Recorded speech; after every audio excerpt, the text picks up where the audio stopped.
Hello ka umami! I-share ko naman po sa inyo yung mga ganap sa aming dinner cruise nung Sabado para mag-celebrate ng aking birthday. Bandang 3 PM ay bumiyahe na kami papuntang Bangkok. 1.5 oras din ang aming biyahe. Inagahan talaga namin para makapasyal muna kami dito sa Asiatique.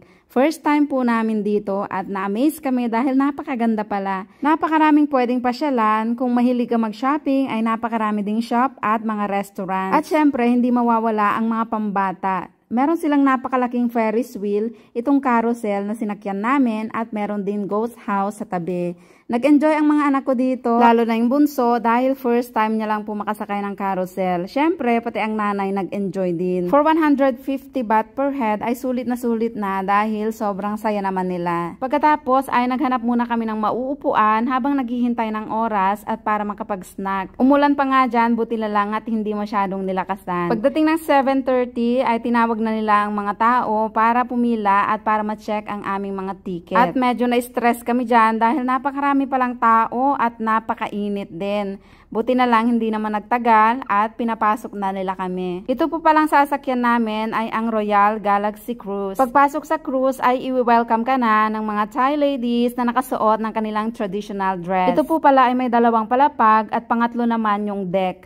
Na-experience na namin sa deck 5 years ago, birthday ko din, pero sa ibang cruise, kaya sinubukan naman naming ipabook sa gitna o sa loob. Dito naman sa taas ay sasalubong ang mga crew para i-guide ang mga passenger kung saan yung pwesto nila. Ang table namin ay nasa gilid, pinili ko yon para kako kitang-kita ko ang view. At habang wala pang nagtatawag ng kainan na, ay minabuti kong mag-video-video muna para maipakita ko sa inyo ang mga ganap dito at para maipakita ko sa inyo yung ambience, yung lawak ng cruise at yung mga pagkain. Mas malaki pala ito kesa sa sinakyan namin 5 years ago. At di ko lang sure kung ito na ba yung pinakamalaki. At hindi sila fully booked dahil napakaraming bakante sa malalapit na table sa amin. And finally, nakapag-usap-usap na rin ang aking mga anak kung saan sila uupo. So buffet po dito at napakaraming pagkain. Mostly ay Thai food, napakaraming sashimi, seafood at mga prutas at mga dessert. Habang nagbibideo, syempre, iniisip ko na kung alin dyan yung dadamputin ko.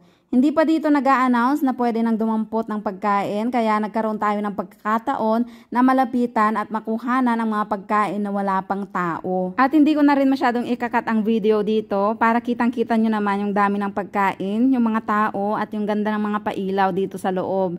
Baka kasi meron tayong mga kababayan o mga viewers na naghahanap ng mapapasyalan dito sa Thailand ay isama nyo na po ito sa inyong itinerary. Napakaganda at super mag-e-enjoy po kayo. Actually, napakarami pong Pinoy ang kasabay namin. Sa kabilang side po ay puro Pinoy po yung napakaraming tao na nakikita nyo. At mayroon nga akong 3 nakilala na nakakilala sa akin. Nanonood daw sila ng aking mga videos. Hello po sa inyo. Sana ay mapanood nyo ito. At sana ay nag-enjoy po kayo sa inyong 3 days travel dito sa Thailand. At dadalhin ko naman kayo sa deck dahil hindi pa rin kumpleto, hindi pa rin buo ang mga pasahero.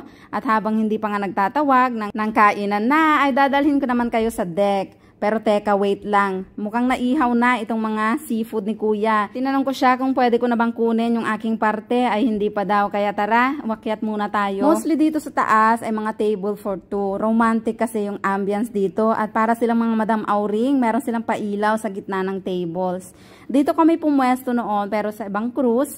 At mas maganda dito dahil natatanaw mo lahat yung view. Pero kung pagkain lang naman ang habol mo dito, ay dun ka na sa pwesto namin sa ilalim. At ganun din po ang pagkain dito sa taas, katulad ng sa amin sa baba. Napakarami din, pero mas marami sa baba dahil mas marami sigurong tao doon. At isa pang rason talaga kung bakit doon kami sa ilalim ay iniisip namin baka po umulan. Tag-ulan kasi ngayon at may mga bata, baka matsyempohan umulan, mahirap na, baka hindi namin ma-enjoy.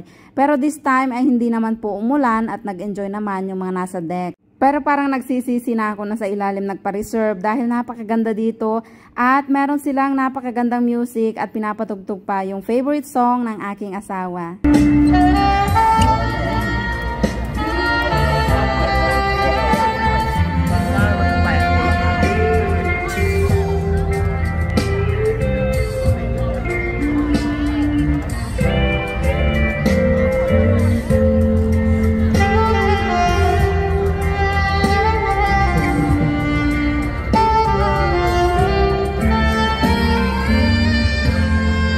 O, diba? E di sana nag-wonderful tonight kami dyan.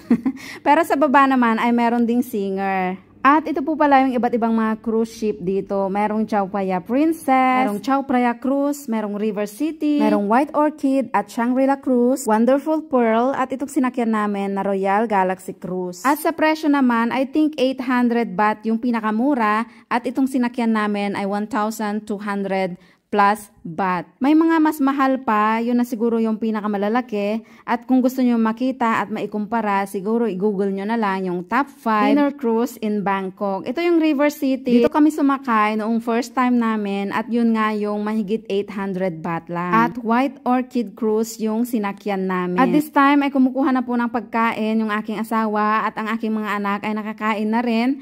Mukhang gutom na gutom po sila dyan dahil ginutom po talaga namin sila para pare-pares naming masulit ang buffet. At ito na nga, nagkakantahan na at alam na alam mong maraming Pilipino talaga.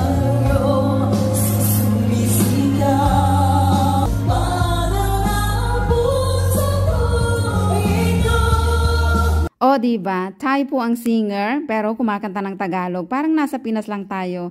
At dahil birthday ko ay pag-aari ko po ang cruise for today's video. Charot! Binigyan po nila ako ng birthday cake. Meron po talaga silang binibigay sa mga nagsa-celebrate ng kanilang birthday. Siguro 5 o 6 din yung kinantahan ng birthday song dyan.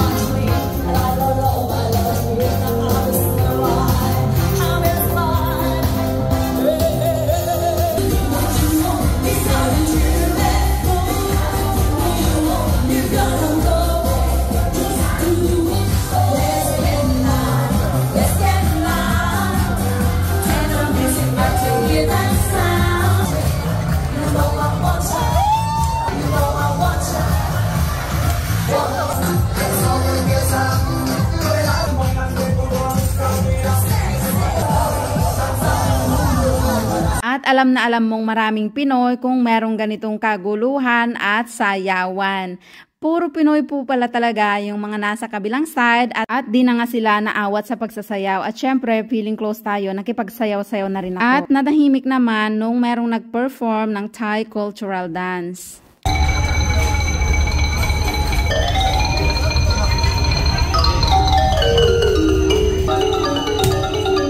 Patapos na nga dito ang dinner at medyo patapos na rin ang oras at di pa rin paawat yung ating mga kababayan sa kakasayaw at nag-request pa ng ilang kanta hanggang sa nagsibabaan na.